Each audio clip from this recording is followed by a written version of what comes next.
The Morning Drive podcast from Double T 97.3 is presented by Cantex Roofing and Construction. I'm Mike Hebert, owner of Cantex Roofing and Construction. Every day is game day, and we'll get it right when it comes to your roofing, construction, windows, and mirrors. Call Cantex Roofing and Construction today. Together, we are one serving you. From the Yates Flooring Center chat line off the Double T 97.3 mobile app presented by Happy State Bank. Is the Big 12 softball tournament single elimination as well? It is. How important is that tournament for being a top 8 or 16 seed for the Red Raiders softball team? Well, I think it's really important. I mean, you go in as the 1 seed. You would play the winner of 8th-seeded Baylor and 9th-seeded Kansas, and that will be Thursday. The Big 12 softball tournament gets underway tomorrow with 3 games. The Baylor-Kansas game, then UCF-Utah, and then BYU and Houston. But yeah, I mean, if you want to have some hopes to host, then you've probably got to win a couple of games in this tournament just because of your RPI, right? I mean, wouldn't you think that, or do you think that you're in good shape regardless? I mean, as far as the top 8 goes, where your RPI is, where it has been, I haven't checked lately, but last I knew it was in the high teens, right around 20, I guess. I wouldn't expect winning this thing would bump you into the top 8. Okay. But surely any win that you get helps, and if you're trying to solidify one of those spots, and I feel good about Tech's chances to get in one of those top 16, which means you get to host a regional. So, I mean, every win you get, helps you in that regard. Every loss that you incur hurts you in that regard. So I would say it's... I mean, I don't think it's massive, like it's going to be the deciding factor, but I definitely think it could help or hurt you a little bit. I mean, for the most part, the body of work is the regular season. Yeah. We see that the way that they handle conference tournaments and in all sports as far as what the committee, puts more value on. Mm-hmm. And so, for the most part, the hay is in the barn, Chuck. I mean, for the most part. But, again, I think you could add some icing to your hay, or you could I wonder what have some. I wonder what they do put away on the hay to kind of like to keep it from getting old. A tarp for the horses. No, well, yeah, right. So probably it doesn't so. Get wet. Yeah, probably you don't want it to get wet. Yeah, but I wonder if sprinkle a little cinnamon on it every once in a while, just to give it a little different flavor. Do you think? No. Do you think they? No, I don't think they do that. Chuck, what's the phrase that Jamie literally just said, like 45 seconds ago? The hay's in the barn? Yeah. That might be how you keep it from getting wet. You put it in the barn. I know that. I said what they do to change it up a little bit was my point. How do you, in other words, Jamie's the one that said keep a tarp over it, and my point was, do you put something on it? He said frosting. He said put some little frosting on the hay. My point was, do you sprinkle something in there to kind of give it some seasoning, so to speak, from time to time? My guess is no. I was just making a combination reference to the, icing on your season, put icing on the cake, finish strong, do a little something extra.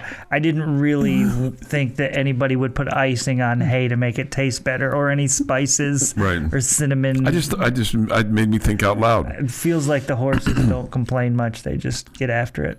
Yeah. Or cows or whatever. You're probably right about that. I don't think they request anything else. Okay. Nothing special. No different flavored haze or anything. Yeah, orange flavored, cinnamon flavored. The hay from Colombia does a little something different too. That hay that they grow out in West Texas is better than the hay that they grow up north. Anything like that. Do you? I wonder how much attendance or the ticket sales or things like that. And I wonder if there's a tiebreaker, if that helps you, or if regionality helps you. In other words, if you've got a bunch of teams in this general area, whether it's west of here or south of here, I wonder if that helps you as well. Kind of like felt like it used to with baseball. I'm You would think it'd help a little bit, right? Yeah. Yeah. Okay. That's what I would think that. Viva 73 says this: the top 3 coaches the last 5 years that the department has hired, McCaslin, Glasgow, and Joey McGuire. I'm really impressed with Glasgow on the job. He's done and has never lost a series of his softball career. That is very impressive. Yeah, it's a pretty amazing stat. That is a pretty amazing stat. I mean, you can say all that you want about, this player was brought here and you paid her to come here, blah blah blah, but to go out and win is still, I think, really really hard to do when you bring people in like that. So yeah, tip of the cap to him for his ability to do that and those things. So we'll see what happens as far as that is concerned. So I'm excited to see how they do and see how far they can go, and then does that meet people's expectations?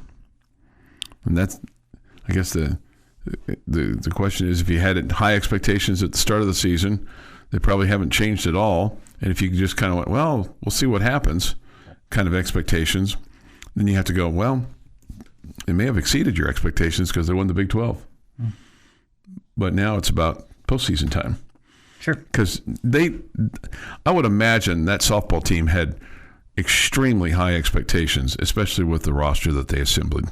Mm-hmm. And by high expectations, it's like an extremely deep run into the NCAA tournament. Yeah. Yeah, I would think at the very least getting to a super would be, to them feel like that's the expectations. Yeah. Yeah. I'm sure, truth be told, probably to them, there's nothing short of winning a national championship is expected. Sure. Yeah, you want to be confident. Mm-hmm. Absolutely.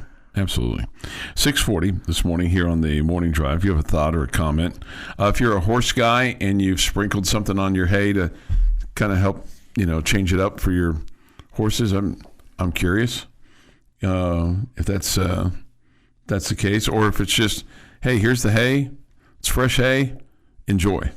And you just walk away after you feed and water them. Your daily dose of sports and fun. This is the Morning Drive Podcast from Double T 97.3, presented by Cantex Roofing and Construction. May the 6th, 2025. With this day in sports history, here is Jeff McGuire. Going to start in 1915. Future Baseball Hall of Fame slugger Babe Ruth hits his first Major League Baseball home run. Okay. He pitches 12 frames in the game as well for the Boston Red Sox in their fourth... Huh? 12. In their 4-3 extra innings loss to the New York Yankees. Couldn't help himself, could he? Enough. Well, don't give up 4 runs. 1951, Pittsburgh Pirate Cliff Chambers no-hits the Boston Braves 3-0. 1982, Seattle Mariners Gaylord Perry becomes the 15th pitcher to win 300 games. 2017, the number 4 Texas Tech Red Raider baseball team recorded a 1-0 victory over West Virginia in the series opener.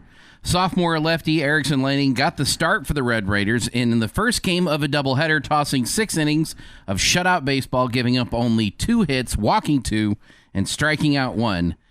He improved to 3-1 with the win. This was 2017, right, Jeff? That is correct. You were a little short on this day in sports history with that one, because if you went deeper, you would see Tech beat West Virginia twice that day. In the second game of the doubleheader, down 3-1, they earned a hard-fought 4-3 victory over the Mountaineers. Sophomore Cody Farhat racked up 3 hits on Saturday night, including the knock that scored the go-ahead run in the 9th inning. Ryan Long and Orlando Garcia both recorded 2-hit birds. I'm guessing that's supposed to be RBI, as the Red Raiders totaled 10 against the Mountaineers. Two hit bids, 2 hit days. Maybe it's bids. You said birds. I said birds. That's what I wrote down as birds. I will stand corrected. Jeff was all over that. Yeah. That was my feature in between games, the doubleheader on Saturday, and I had forgotten that it was 2 one-run games. I remember that Tech won the doubleheader. I just didn't remember that they were both 1 run. So that was a really good day. Really good day. It is International No Diet Day. Oh, okay, good. And also National Crepe Suzette Day, which I feel like is very fitting to have on No Diet Day. Crepe Suzette, okay. Probably makes some sense. A lot of sugar in that. Yeah. Happy birthday to Jason Witten, who is 43. George Clooney, 64. Chris Paul is 40. Jose Altuve, 35. Tony Blair, 72. Angel Reese is 23. And Cameron Dicker the Kicker, is 25. All right. That, not quite yet. Sorry. I forgot. On this day. And this day, in 1955. 10 years after the Nazis were defeated in World War II, West Germany formally joins NATO.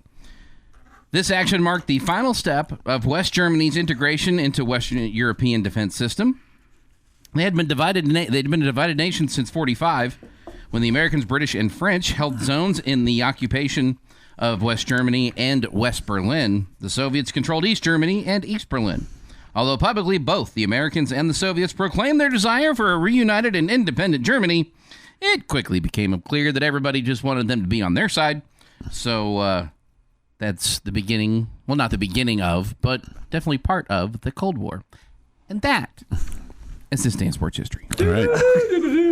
That means that it's time for a lucky local winning word from the home zone, making your house a home every single day at 50th and Indiana and Double T 97.3. We're going to give away local weekly cash, $500 every Tuesday, that's today, and Thursday, that's the day after tomorrow, to lucky local listeners just like you. All you have to do after I give you the local winning word is go to doubleTSportsNetwork.com.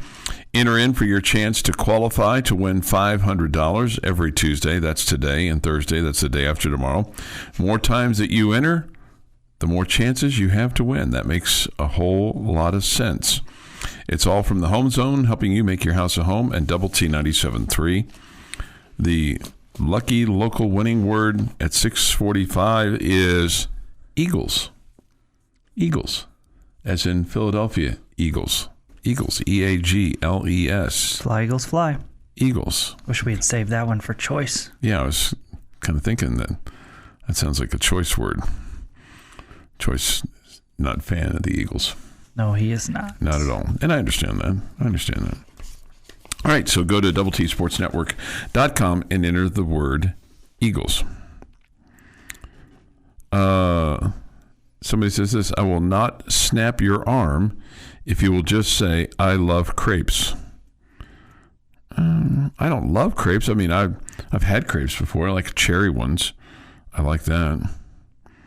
I had some. The first time I ever had crepes was at some little tiny breakfast restaurant on the top of a mountain in Vail, Colorado. Oh, wow. Sounds fancy. They had blackberries on them, all over them, and it was one of the greatest things I've ever eaten in my life. Wow. Yeah. I'm sure the atmosphere didn't hurt. There's no question. I would definitely. The view was pretty good, probably, yeah. Every bit it was awesome, but those crepes were very good. Okay. I had never had them before in my life until that was probably 10 years ago.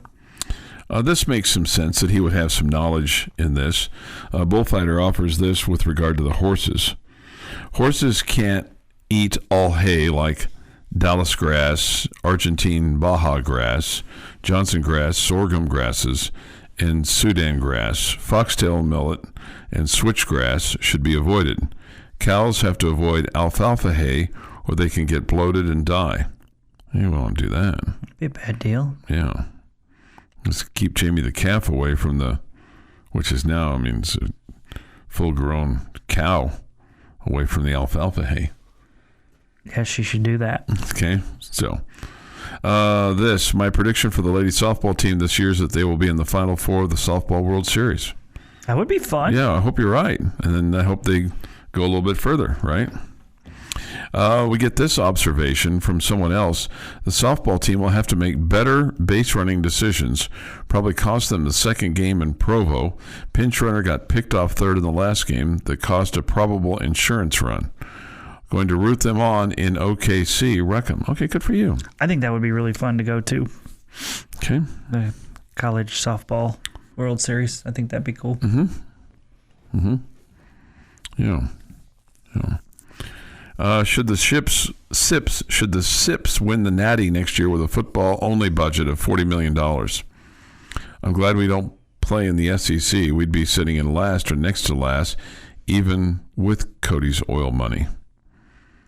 I don't know. I mean, we're certainly feel like we're not sitting around. We keep adding to the roster and making adjustments and things like that. So I'll say this: I feel like you're going to need a program when you go to the ball game. That first one. So the rumored number for the Longhorns is 40 now. Yeah. I had heard that the Horns and the Aggies were definitely above 30. But I think we have we not heard that our football team is above 32? Yeah, it's around 30, yeah.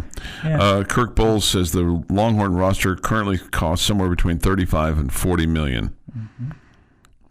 That includes the money from the revenue sharing allotment that is expected to be about $20.5 million, plus payouts from the school's official NIL collective, the Texas One Fund. It's funny just because some schools, you've heard Alabama fans or whatever, whine about Texas Tech spending all this money. Right. The Longhorns are not going to whine about it because they would not want us to know, Tech fans to know that they're bothered by what we're doing, mm-hmm. but they're going to make sure they're spending more. Yeah. They're just going to go, okay, you can do that. We'll do the same thing, but we'll add something onto it. Mm-hmm. Yeah. Jamie the calf is a bull, not a cow. Wrong parts. Okay, my apologies. I'm not a big animal guy, so just bear with me best I can. Makes sense. Jamie the calf grazing native grass in extreme southwestern Oklahoma. Well, I hope he's enjoying himself. Sprinkle a little cinnamon on that. Wish we got him back into Texas, though. I think he'd be happier. This is the Morning Drive Podcast from Double T 97.3, presented by Cantex Roofing and Construction. Jamie Lent and Jeff McGuire. I'm Chuck Heinz. This is almost worthy of a Morning Drive update. I feel like it is. And now, for a Morning Drive update. Because he's such a good contributor, we get this. The old Juan is now signing Juan M. I saw someone else using their name as well, so I added my last initial, Juan M. Oh, so still one guy. Yeah, still one guy. But but see, the thing that I appreciate about that is that he didn't text in and say, I'm the original Juan. Okay, so you have to put an initial to your name. I can just go by Juan. He went ahead and just said Juan M. That way we would know who he is without any fanfare. It's almost very Jamie-ish of him. Okay. Yeah, because that's something you would do. That you would just simply add an L to your name and you wouldn't make a big to-do about it. Okay? Mm-hmm. Others on this station would make a to-do about it. Okay? That, hey, I'm the original blah. Okay? We're talking about you and Sneed? Yeah, right. Okay. Let's just be clear. There are two Juans. There's Juan M, who used to just be Juan, and someone else said that they were Juan, so he went Juan M. Yeah. So we still have two Juans. Yeah. Right. Fourth starter in the Big 12. Boy, that would be a good problem to have. Yes. That would be a great problem to have. Yes, that'd be a great problem to have. Yeah. We get this from Sean. He says 2 Juans make 11. Okay. We get this from Ed. I learned that my alarm will still activate when the phone is on mute. When I was sitting, he learned that my alarm will still activate when the phone is on mute when I was sitting on the witness stand during court once. And then he puts in parentheses, police officer, not criminal. Oh, okay. Thank you, Ed. And thank you for your service. Okay. Okay. With regard to the softball deal. Okay. Umpire initiated review by crew chief found the count was wrong. Coach knew it and told Canada to throw to second and tag the runner out. Okay. Monty says that was exactly what happened. It was unfortunate for the runner. Go back and watch it. It was bizarre. Yeah. That seems a little unfair. Yeah. It does seem So if Juan M and New Juan got into a conversation, is that a Juan versus Juan? Yeah. Or No. Juan on Juan. 1v1. Juan v. Juan. Yeah. Chat line's on point today with the dad jokes. Yes. Yeah. All right. If you have a thought, comment, the Yates Flooring Center Choice chat Whitman line. should be paying attention. Go to WT973.com. I'm bothered by this. I'm bothered by this, and I want to see if I'm overly bothered by this. Okay. The headline was Major College Football Playoff Change Announced on Monday. That was the headline. On Monday, the College Football Playoff Executive Director, Rich Clark, announced that Nebraska Athletic Director Troy Dannon, I have no issue with him, and longtime administrator Jeff Long have officially joined the College Football Playoff Selection Committee. Okay? Dannon is in his second year with the Cornhuskers. Okay? He worked at Tulane, worked at Northern Iowa. Okay? Jeff Long, meanwhile, worked at, among places, Arkansas and Pitt and Kansas. Okay? My issue with Jeff Long is he's first already been on the College Football Playoff Committee. Okay? That's issue number one. Issue number two is he was dismissed at Kansas because he failed to fully vet Les Miles for the problems that Les Miles had at LSU with regard to harassment of women, et cetera, et cetera, et cetera, and his cheating, so to speak, that led to Les Miles having to, and LSU, vacate 37 wins. He vetted him just fine. He didn't care. He thought he was going to help Kansas win football. Okay, you could, but my point is this though. I think there's a lot more other qualified people that should have gotten an opportunity before. What is Jeff Long doing now? Nothing. Yeah, it seems like a weird guy to put in there. Yeah. I'm not going to tell you I'm upset about it, but it just seemed like a weird guy to put in there. I just feel like, and then he lost his gig at Arkansas because I think probably just what happens to college administrators that at some point in time they all kind of lose their source of support. But he was dismissed at Arkansas. The one thing that he did do well at Arkansas is he got rid of Bobby Petrino after he found out that he had been deceived by Petrino about his relationship with the gal, and this is after the motorcycle accident. And then he also learned that Petrino had given her money, blah blah blah. But he was dismissed in November of 2017. The school's chancellor saying he had lost the support of many of our fans, alumni, key supporters, and members of the university leadership. My issue is really that he's already done this once. Shouldn't somebody else have this opportunity? Yeah, I mean, that's fair enough comment. Fair enough. It just, I guess the question is, do other people want the opportunity? Yeah. And do you want to put in the time? Because I'm sure Kirby Hocutt would say, hey, it's a heck of a lot of time. Yeah. To do. But it's an important job, and maybe it should be somebody that's, quote, retired or doesn't have, a present athletic department on his back. But they did that with the Nebraska guy. But you want people that are close to the game. I don't know, just felt like, and he's been out of the game for quite some time. I don't know, like I said, I was bothered by it when I read that, and then I had to do a little research to remember his issues at Kansas and at Arkansas. So anyway, I might be swimming alone in that deal, but I just felt like somebody else deserved the opportunity to do that, because I think it'd be a pretty cool thing to be able to do, right? Yeah, that's hard for me to gauge, Chuck, because, again, I don't know how much work there is. How many of these guys want to do that? Yeah. Are they saying that's a lot of work and I've got this real job, and so I don't want that extra, I don't need the extra money that comes with it. I don't even know if there's any extra money with it. Yeah, and I surely don't need the extra work that comes with it. Yeah. And so maybe there's not a lot of guys that want the gig. Maybe so. Maybe others turned it down. Well, I guess we can go back to this guy because he knows how to do it.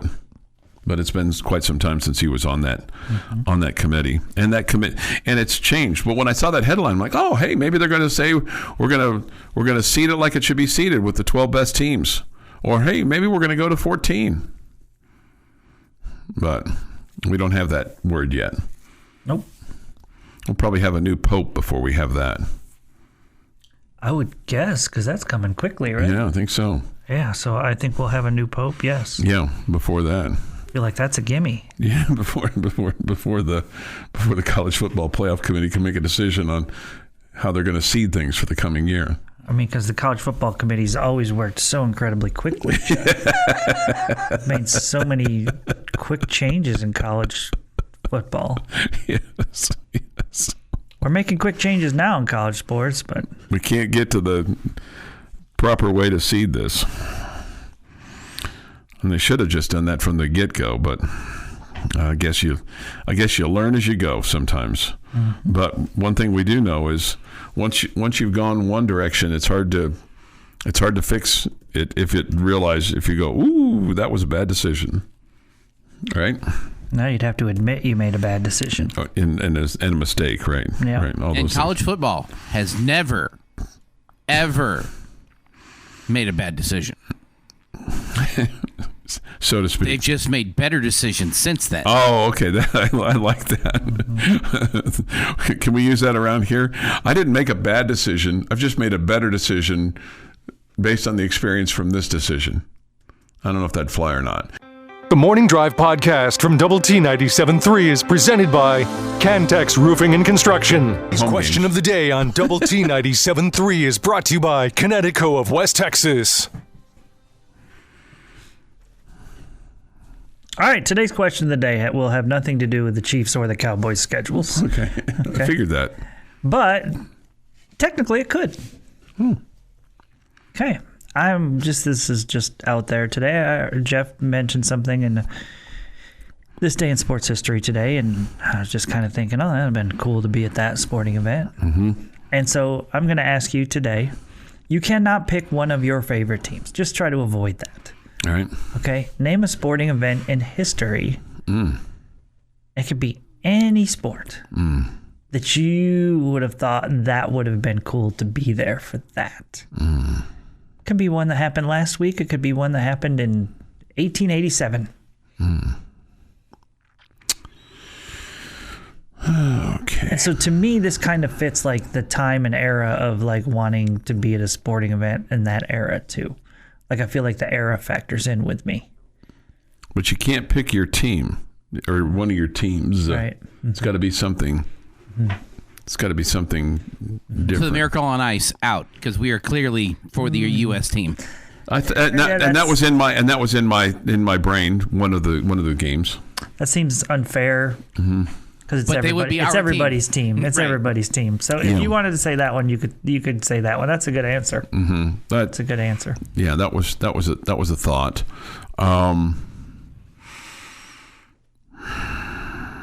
Man, you've got so many games that are just jumbled up inside my brain. That I think about games or pregame shows. Games. Actual games. Actual games. Actual games. I think it would have been cool to have been at Game 6 of the '75 World Series for the Carlton Fisk home run. I think that would have been a real. I was watching that game. The Red Sox did not win that World Series. It went on. The Cincinnati Reds went on to win that World Series. The Red Sox would have a lead in Game 7, but couldn't hold it. That would have been one to have been two. There's a number of Super Bowls that I've not been to a Super Bowl yet. I saw a highlight yesterday. Just came across my news feed of Al Unser winning an Indy 500. I would tell you any Indy 500 I think would be. While Chuck goes through the rest of the list of all of the great moments in history, I'm going to give you one. Okay. Let me be in the stadium for Touch 'Em All, Joe. Okay. Oh, Joe World Carter? Series winning home run. Yeah. Okay. I will take that. Walk off to win a World Series. Yeah. Yeah. I think with me, I would love to have been at, and I told you earlier, the era factors in with me. Just watching old baseball highlights it just like it felt different. The way people were dressed and just felt different. So I'm thinking back to some, a historic like in the 50s? Old baseball game. And I mean, obviously something that shaped the sport of baseball that's still a big deal today is Jackie Robinson's first game. I just think it would have been really cool to have been there and been a part of that. And I got to believe that it was exciting. I got to believe that the place was packed and there was large interest. And that era of baseball looks so much fun to me. Just different. And I would have loved to have been there for that. Yeah, I think that era of baseball could have been different. I think the 70s could have been somewhat to that way as well. I think another one for me would be before they were superstars, so to speak, the Magic versus Larry NCAA 79 championship game. Yeah. Yeah. And that really kind of that was really the match that really lit college basketball because before that it had been dominated by UCLA and Kentucky to a large degree, and so that somebody brings up this Houston versus UCLA, the Lou Alcindor Elvin Hayes game at the Astrodome. Syntax Hank says he was living in Houston at the time. That was in 1968. Somebody else brought up Bob Beamon in the Mexico Olympics to see him set the long jump record that stood for decades. Yeah, and I was thinking about the 72 Olympics and Mark Spitz and his winning of a 7th gold medal. See, if you pick the Olympics, you're smart because then you're at one. If say you're at the track venue, you're seeing all sorts of stuff. Yeah, right. Not just one. Right. Not just one race or whatever. Right. And I think if I was going to the Olympics, track or swimming is what I would want to see. If you put me in the stadium for a day, I think I would. I don't have any desire to see boxing. No, I've lost that. I've lost that desire to see boxing. I'll stick with the Fisk game in '75 at Fenway Park, and just remember how thrilling that was. If I was allowed to pick one from my team, I would pick something that was at Fenway, the Bucky Dent game. Yeah, I would have loved to have been there for that. Yeah, you don't. Do you remember that game? No. Okay. No. I was 4. Okay. I remember that game. I was in the wrestling room watching it. I think I was supposed to be lifting weights, and I was watching the baseball game instead. Bucky Dent hits that home run. Everybody thought the Red Sox was going to be the Royals' opponent there, and Bucky Dent had something to say about that. Right over the green monster in the left field. Somebody brings up the kick 6. Yeah, the kick 6, Auburn, Alabama. That would have been good. It would have been crazy, just the way that game ended. Sure. Well, the mood and the probably shock. Where was it, in Auburn or was it Bama? I don't know. Just the crowd had. I think it was in Auburn. I do too. Yeah, I do too. Just the way the crowd had to. Just the excitement built on that last play as fans figured out, oh my goodness, he's got a chance. And just craziness afterwards. Just nuts. Yep. Good question. Your daily dose of sports and fun. This is the Morning Drive Podcast from Double T 97.3, presented by Cantex Roofing and Construction. Hey, good morning. Hour 3 of 3 this morning here on the Morning Drive with Jamie Lent and Jeff McGuire. I'm Chuck Heinz. It's great to have you with us today on the Morning Drive on Lubbock Sports Station. Double T 97.3 and Double T 97.3.com. We come to you, Jamie, Jeff, and I, from the First United Bank studio, and look forward to hearing from you on the Yates Flooring Center chat line. Go to Double T 97.3.com for that, for the mobile app. Visual Edge IT hotline is open too at 806-771-0973. If you were intending on going out to the Lubbock Regional for golf on the women's side this morning at the Rawls course, it has been pushed back to 11 o'clock this morning. Originally it was scheduled for a 10 a.m. first start for the first group, so it won't go until 11.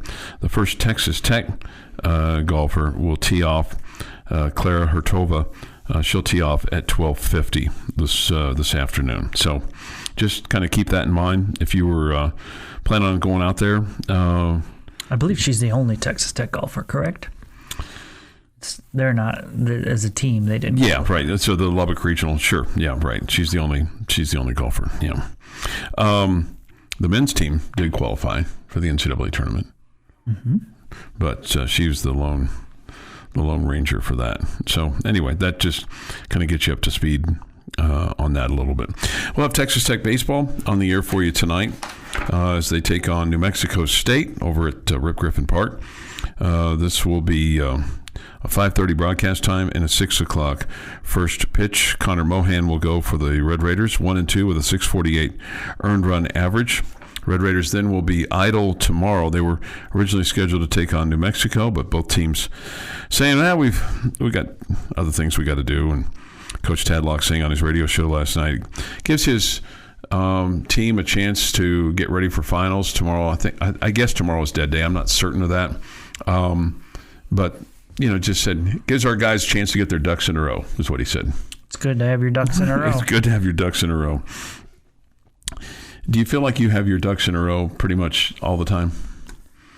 I would definitely not say all the time. Okay. No, I think I, for the most part, get my ducks in a row, but it is a struggle getting them there. Yeah, right. It is. Right. It takes a good amount of effort to get them in line. They're bouncing around. They're switching spots. They're hopping out of line. They're trying to cut in front of the others. Yeah. Yeah. All those things. So, the Red Raiders taking on New Mexico State tonight.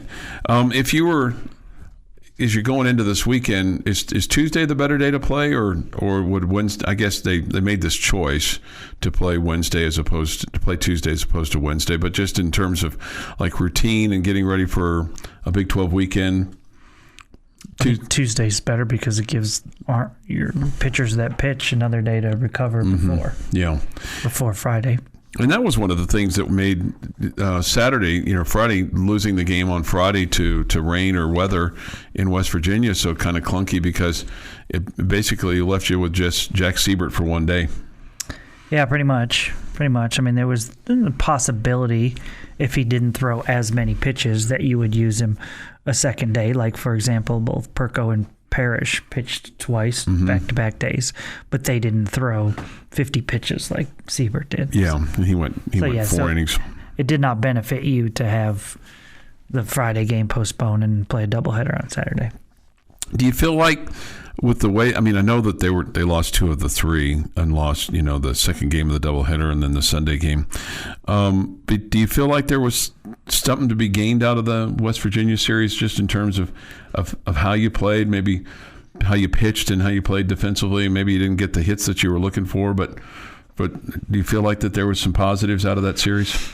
Well, I don't think you can say the defense. I know you made just the one error, but the error cost you a run, and you lost the game by a run. And so you definitely can't talk defense when it comes to, even though it was, just one, it was a big one, right?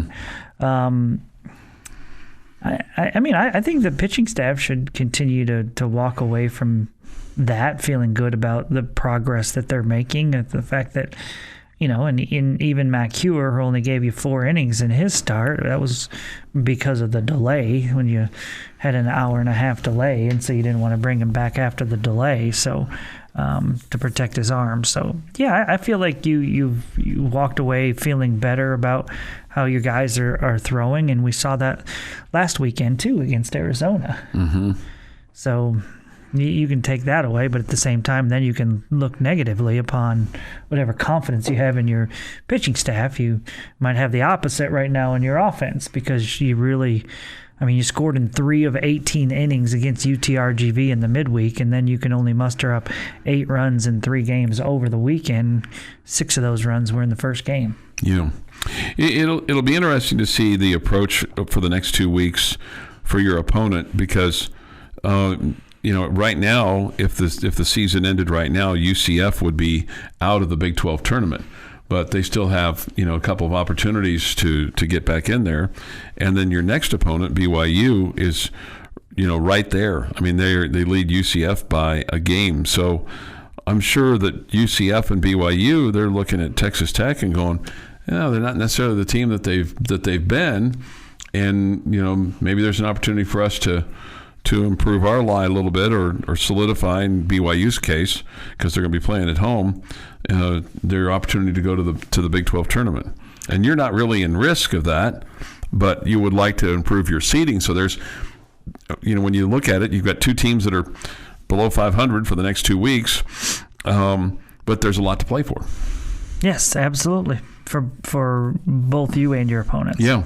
Yeah, and one of the things, and because you're there, you're around it, but he said this last night, and I thought this was really interesting because he didn't have to say it, and of course coaches are always going to talk about their team, but he just reiterated how good a group of team and guys that he has with his team, and how much they enjoy playing with each other, and how they're still fighting. But I've heard him say this a number of times, just a really good group of guys that love the game. I have not seen anything that resembles quit to me. I have not seen anything that resembles bitterness towards each other or not being all in for each other. And I can tell you in other years I 100% have seen, specifically last year, where it didn't look like the chemistry was good. Mm-hmm. I've not seen anything that says that the chemistry's not great right now. I mean, it feels like they all get along. They play hard for Coach Tadlock and the staff, and they play hard for each other.